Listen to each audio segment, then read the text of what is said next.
We're starting off covering coronavirus with a visualization of how far away 6 feet is, courtesy of the city of Boston. To demonstrate social distancing, they released this graphic showing how far apart 6 feet actually is, using New England's fuel, iced coffee.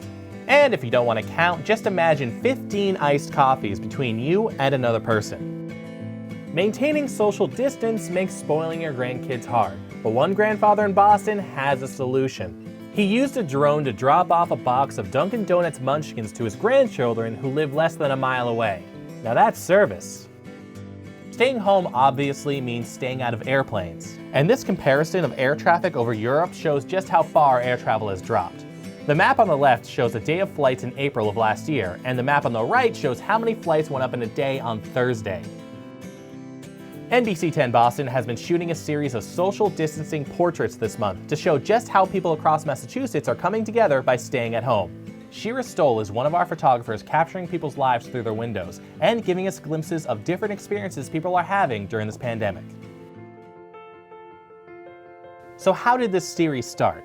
When everything started to get shut down, I was trying to come up with a way to show how Massachusetts residents had been coming together to fight the coronavirus. And I actually had stumbled across an article in the San Francisco Chronicle about a photographer. Her name is Jessica Christian, and she had been taking window portraits of people in San Francisco. And right away I contacted Mark Garfinkel, who's our staff photographer at NBC 10 Boston.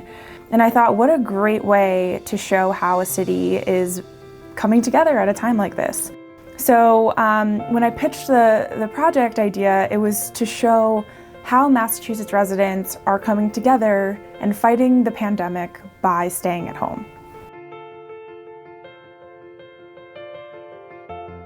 Okay, so what's it like photographing people through a window?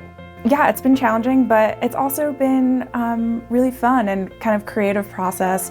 I think of windows as a frame, so it's like a frame within a frame, you know, and positioning people in a certain way so that they're framed in a way that captures their story best. I think the fun, also challenging part has been photographing people from so far away. I'm used to getting right in there with people and, you know, creating these connections with them before I take their portrait or before I do a video about them. So doing it from far away has been different.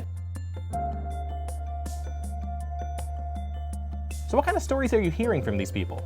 We asked people to tell a little bit about who they were, a little bit about their story. This woman, Lindsay, who gave birth alone at the hospital because of coronavirus, and there was actually coronavirus on her floor in the birthing unit. One woman, she's a new business, she just opened a kennel, and she's now taking care of essential workers' dogs.